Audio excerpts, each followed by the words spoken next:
Hello दोस्तों, नमस्कार। मैं दीपक कुमार स्वागत करता हूं आपके अपने YouTube चैनल गुरुकुल पॉइंट में। कैसे हैं दोस्तों? उम्मीद करता हूं बहुत अच्छे होंगे।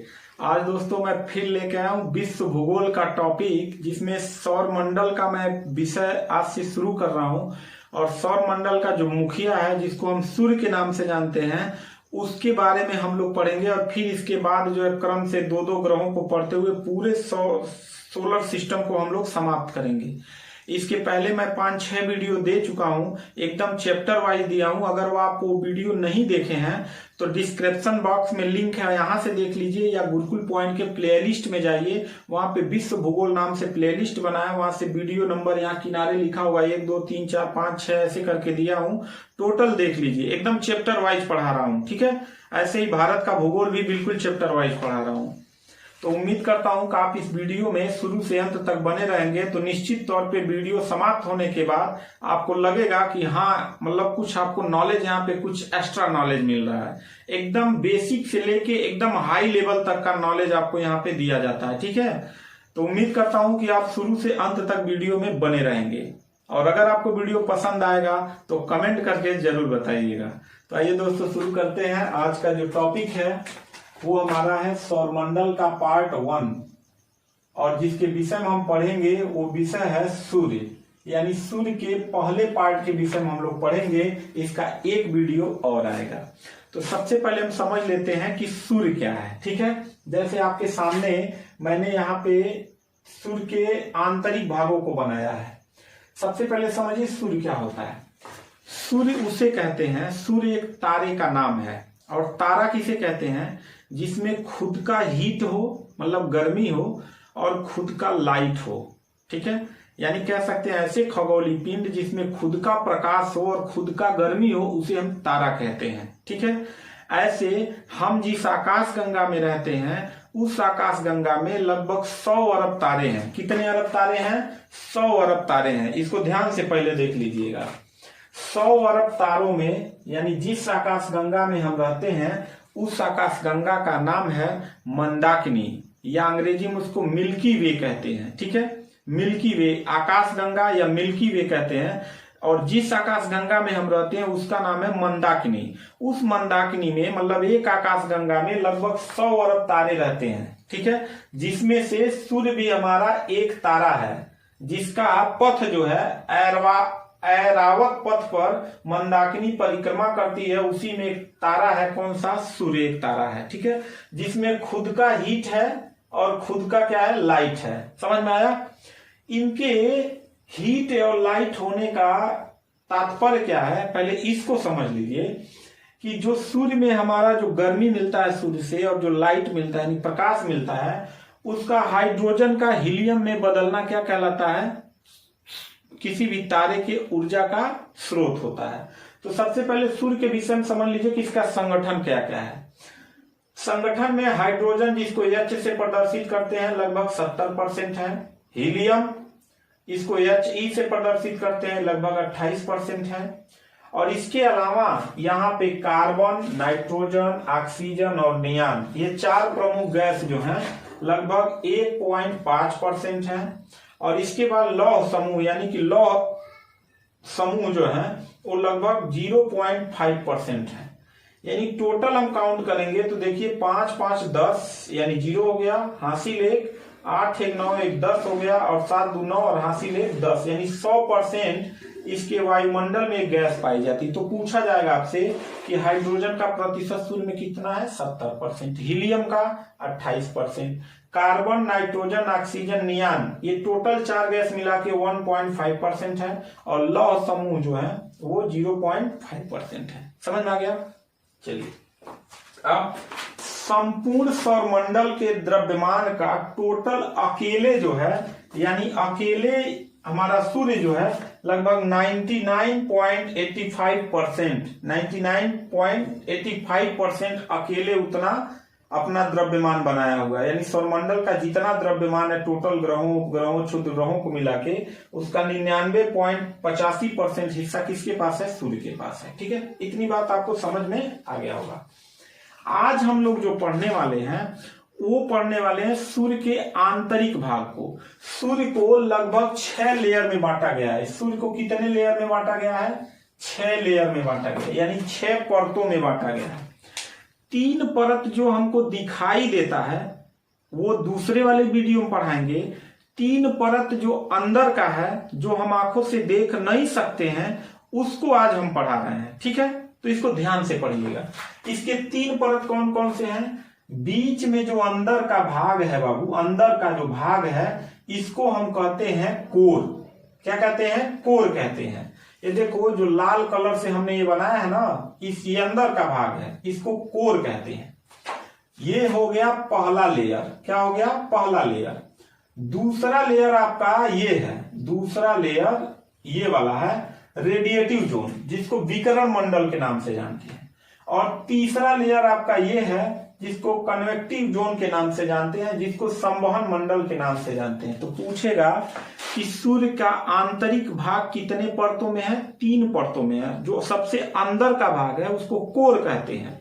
फिर उसके दूसरे वाले भाग को क्या कहते हैं? रेडिएटिव जोन कहते हैं, यानी कि विकिरण मंडल कहते हैं। और जो तीसरा वाला लेयर है कन्वेक्टिव जोन, जिसको हम क्या कहते हैं? संवहन मंडल कहते हैं। ठीक है, यानी कि कोर, विकिरण मंडल, संवहन मंडल, 3 लेयर हैं। तीनों को समझते हैं। देखो यहाँ पे हमने बताया कि सूर्य की संरचना, सूर्य की आंतरिक संरचना, सूर्य की संरचना 2 टाइप से होता है, एक आंतरिक संरचना और एक बाह्य संरचना। ये वीडियो नंबर 2 में हम लोग पढ़ेंगे। ठीक है, बाह्य संरचना जो 6 लेयर होते हैं ना, सूर्य की जो संरचना 6 लेयर में है। 3 आंतरिक लेयर में है और 3 बाह्य लेयर है। इन तीनों को हम देख सकते हैं और इन तीनों को हम देख नहीं सकते हैं।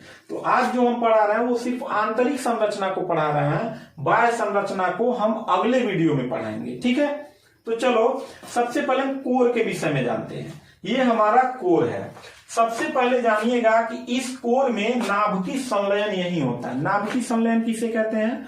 हाइड्रोजन का हीलियम में बदलना नाभिकीय संलयन कहलाता है। और किसी भी तारे के ऊर्जा का स्रोत और हीट का स्रोत कौन सा होता है? नाभिकीय संलयन होता है। सभी तारों में होता है। तो जिस तारे में खुद का प्रकाश होता है, ऊर्जा होता है, उसमें जाहिर सी बात है नाभिकीय संलयन होगा। तो आपसे पूछेगा कि सूर्य के किस भाग में नाभिकीय संलयन होता है? तो बाबू सूर्य के कोर वाले भाग में, इस भाग में नाभिकीय संलयन होता है, यानी हाइड्रोजन का हीलियम में बदलना क्या कहलाता है? नाभिकीय संलयन कहलाता है। दूसरा पॉइंट कोर का समझिए कि यहाँ पे तापमान 15 मिलियन है, 15 मिलियन सेंटीग्रेड तापमान है। अब 15 मिलियन समझते हैं। अगर आपसे कह दिया जाए 1 मिलियन, तो इसको समझिएगा कि 1 लगा के, एक 0 लगा के लाख लिख दीजिए। ठीक है, यानी 1 मिलियन अगर आपसे पूछा जाए तो इसके आगे एक 0 लगा के और m के जगह लाख लिख दीजिए तो हो जाएगा 10 मिलियन। यहाँ पे कितना मिलियन टेम्परेचर है? 15 मिलियन है। तो हम कह सकते हैं 15 को 15 लिख के 0 कर देंगे और यहाँ लाख कर देंगे, यानी 150 लाख, यानी कि एक लगभग 1.5 करोड़ यहाँ का क्या है? टेम्परेचर है। बात समझ रहे हैं? तो पूछेगा सूर्य के कोर का टेम्परेचर कितना है? तो 15 मिलियन सेंटीग्रेड तापमान है, यानी 1.5 करोड़, यानी 100 सेंटीग्रेड तापमान पे आदमी भुजा जाता है। समझ में आया? तो यहाँ का तापमान कितना है? 15 मिलियन। व्यास पूछ रहा है, यानी इसका जो व्यास है, यानी यहां से लेके और यहां तक का जो दूरी है, इसको हम व्यास कहते हैं। यह व्यास जो है 3,80,000 किलोमीटर है, यानी कोर का जो व्यास है वो 3,80,000 किलोमीटर है। इसके बाद कह रहा है गैस की अवस्था। अब देखो सूर्य में जो गैस होता है वो प्लाज्मा अवस्था में होता है। अक्सर गैस आप देखे होंगे धुआं अवस्था में हो, अक्सर आप देखेंगे कि गैस जो लिक्विड अवस्था में होता है। ठीक है, लेकिन पूछेगा कि सूर्य के कोर में गैस किस अवस्था में होता है? तो गैस जो है प्लाज्मा अवस्था में होता है। प्लाज्मा क्या होता है? जैसे फेविकोल देखे हैं जो लिविर लिविर करता हो, ऐसे कहीं रख दीजिएगा, पानी डालिएगा तो बहेगा नहीं, नेटा छीनिक दीजिएगा और उसको पानी बहवाइएगा तो बहेगा नहीं, लिविर लिविर करेगा। ठीक है, गोंद देखे चपकाने वाला गोंद, कहीं गिरा दीजिए, पानी डालिए तो ऐसे ऐसे हिलता रहेगा, कहीं इधर उधर नहीं होगा। तो इस अवस्था में, न तो गैस अवस्था में है, न तो लिक्विड अवस्था में है, फेविकोल की अवस्था में है। तो पूछा जाएगा कि सूर्य के कोर में गैस किस अवस्था में है? तो प्लाज्मा अवस्था में। समझ में आ गया? ये कोर का जानकारी हो गया। यहां से क्वेश्चन आपसे पूछे जाते हैं तो इन चारों पॉइंट को आप नोट कर लीजिएगा कि नाभिकीय संलयन कोर में होता है, तापमान 15 मिलियन सेंटीग्रेड, व्यास 3,80,000 किलोमीटर, गैस अवस्था प्लाज्मा अवस्था में है। अब दूसरा लेयर समझते हैं, नीला कलर से जो मैंने बनाया है रेडिएटिव जोन, जिसको विकिरण मंडल के नाम से जानते हैं। और इस विकिरण मंडल की जो मोटाई है वो 3,82,800 मीटर है, किलोमीटर नहीं है, मीटर है। 3,82,000 यानी यहां से लेके और यहां तक का जो मोटाई है इसका, ये मोटाई कितना है बाबू?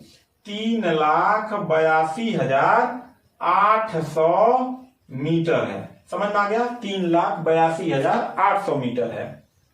इसके अलावा यहीं से बाबू, यानी ये जो रेडिएटिव जोन है, यहीं से रेज निकलता है, यानी अल्ट्रावायलेट किरणें। यानी किस प्रकार का रेज निकलता है? वाई रेज, यानी वाई को हम गामा रेज कहते हैं। एक्स रेज निकलता है, पैराबैंगनी किरणें निकलता है, और यहीं से फोटान निकलता है। और यही फोटान जो है, यानी हम प्रकाश, शुद्ध प्रकाश आता है किससे? फोटान से। समझ में आया? ये जितना गामा रेज है, एक्स रेज है, पैराबैंगनी किरणें हैं, ये डायरेक्ट विकिरण मंडल से अब निकल के अगर पृथ्वी पे डायरेक्ट आ जाए तो ये शरीर के लिए बहुत हानिकारक होता है। ठीक है, इसीलिए पृथ्वी का जो ये वायुमंडल बना हुआ है, यहाँ पे समताप मंडल में एक ओजोन परत पाया जाता है, जो वाई रेज को और एक्स रेज को और पैराबैंगनी किरणों को क्या कर लेता है? अवशोषित करके छननी का काम करता है, वहीं से वापस भेज देता है और शुद्ध प्रकाश को, यानी फोटान से आया हुआ प्रकाश को सीधे पृथ्वी पे शुद्ध प्रकाश भेजता है। समझ में आ गया? तो पूछेगा कि गामा रेज कहां से निकलता है? तो विकिरण मंडल से, यानी रेडिएटिव जोन से। एक्स रेज कहां से निकलता है? रेडिएटिव जोन से निकलता है। पैराबैंगनी किरणें रेडिएटिव जोन से निकलता है। समझ में आ गया? तो इसको समझ लीजिए। तो दूसरा लेयर आप समझ गए। तीसरा लेयर समझो कन्वेक्टिव जोन, यानी इसको कहते हैं संवहन मंडल। अब ये संवहन मंडल में क्या होता है कि हाइड्रोजन के सेल यानी कोशिका का निर्माण होता है और सौर धब्बा और सौर कलंक के रूप में जाना जाता है। अब इसको समझो क्या है। यहां पे आपका नाभिकीय संलयन हुआ, तो नाभिकीय संलयन होने के बाद यहां से जो ऊर्जा निकलता है यह रेडिएटिव जोन को क्रॉस करता है, यानी इस जोन को क्रॉस करेगा, फिर यहां आएगा तो यहां सेल के रूप में जम जाता है। किसके रूप में? सेल के रूप में जम जाता है। ठीक है, यानी इसको हम कहते हैं कोशिका निर्माण हो जाता है हाइड्रोजन का। किस मंडल में? कन्वेक्टिव जोन में। यहां से लपट निकलता है, ऐसे क्या निकलता है? लपट। और वो लपट जो है इधर आता है और इधर आता है। ऐसे सूर्य का जो लपट है एक पृथ्वी की तरफ आता है, और डायरेक्ट अगर यहां से कोर से निकला हुआ ऊर्जा जो है लपट रेडिएटिव जोन को क्रॉस करता है, फिर कन्वेक्टिव जोन को क्रॉस करता है और वैसे आ जाता है। तो अगर डायरेक्ट इसका प्रकाश पृथ्वी पे आ जाता तत्काल, तो पृथ्वी झुलस जाती, क्योंकि इसको कहा जाता है सौर ज्वाला। क्या कहा जाता है? सौर ज्वाला कहा जाता है। इधर जाएगा तो इधर भी सौर ज्वाला कहा जाता है। यह पृथ्वी के वायुमंडल इसको दो तरफ बांट देता है, एक उत्तरी ध्रुव की तरफ और एक दक्षिणी ध्रुव की तरफ। क्यों बांट देता है? इसका रीजन है क्योंकि वायुमंडल जो है बहुत तेज गति से पृथ्वी घूर्णन करता है, तो वायुमंडल भी करता है, तो ये डायरेक्ट इसमें नहीं घुस पाता है, ये दो भागों में उठा देता है, ऊपर उठा देता है और नीचे की तरफ उठा देता है। अगर डायरेक्ट यह ज्वाला जो है सौर ज्वाला डायरेक्ट पृथ्वी पर आता, पृथ्वी झुलस जाता है। ठीक है, तो ये दोनों तरफ हटा देता है। तो ये दोनों तरफ हटाने के बाद ऊपर वाले हिस्से को कहते हैं अरोरा, अरोरा बोरियालिस, बोरियालिस। ऊपरी वाले भाग को यानी उत्तरी ध्रुव वाले भाग के तरफ जो सौर ज्वाला जाता है उसको अरोरा बोरियालिस कहते हैं, और दक्षिणी ध्रुव की तरफ जो जाता है इसको कहते हैं अरोरा ऑस्ट्रेलिस, ऑस्ट्रेलिस। समझ में आया? तो अब सौर ज्वाला यहां से निकलता है तो यहां से डायरेक्ट पृथ्वी पे जाता है, लेकिन वायुमंडल पृथ्वी का सुरक्षा कवच है, यह क्या करता है? एक को ऊपरी ध्रुव की तरफ भेज देता है और एक को निचली ध्रुव की तरफ भेज देता है पृथ्वी के, और इसलिए पृथ्वी यहाँ सुरक्षित हो जाती है। और डायरेक्ट लपट अगर पृथ्वी पे आता तो जल के क्या हो जाता? पृथ्वी झुलस जाता।